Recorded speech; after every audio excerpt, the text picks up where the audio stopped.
I feel like death is probably one of the greatest fuels to my work because of the way that it seems to set off so many other cycles of events. I like to focus in on the beauty and how death actually brings more life.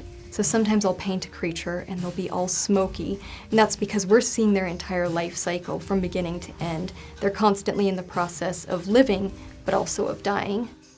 I'm Aria Fawn, and I create kind of dreamy, dark surrealism artwork. I use a lot of kind of animal iconography to tell stories about the human experience without needing to portray race or gender roles. It's kind of like if dreams, or at least if my dreams, were put into a visual on this earth.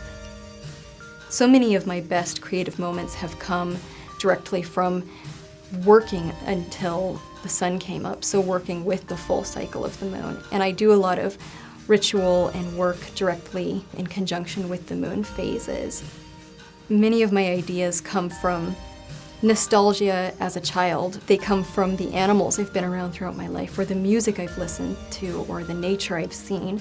And then they largely come from experiences I've been through, particularly the more negative ones, because I feel like those are what I still need to process, and being able to process them through my art tends to fuel more and more ideas, strangely enough. I feel like the pieces themselves are like smoke. They're very layered, they're full of little echoes and symbolism.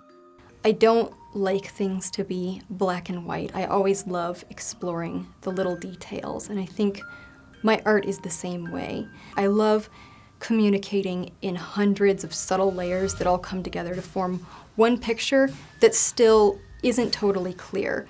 There's a lot of little details, like little skeletons hidden in the landscape. My animals are often kind of ghostly and smoky. There's a lot of repetitive spirals and moons. So animals, monsters, they're kind of my storytellers and the characters in my play.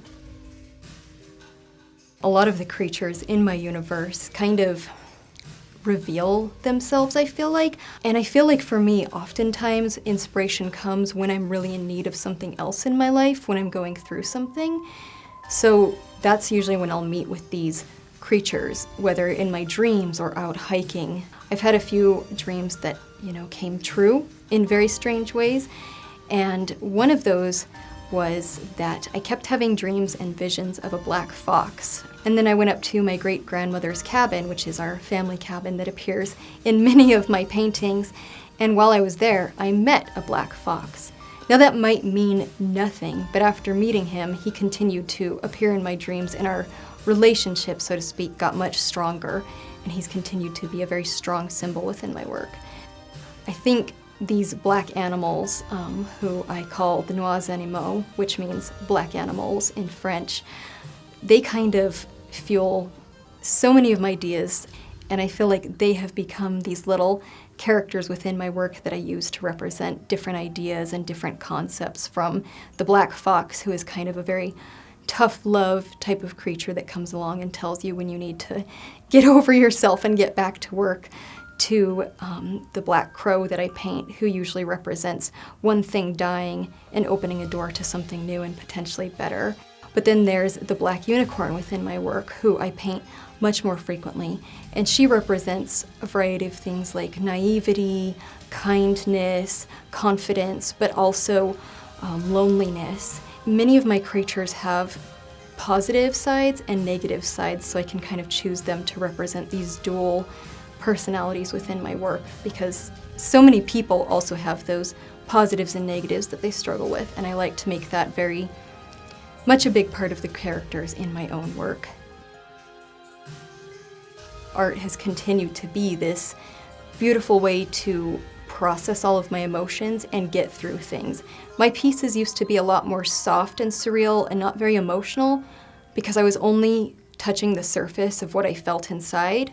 But about 6 years ago, I painted a very visceral piece called Purge the Smoke that represented going through pain in order to create good change in your life. And from there, I felt like every piece after that needed to be more me.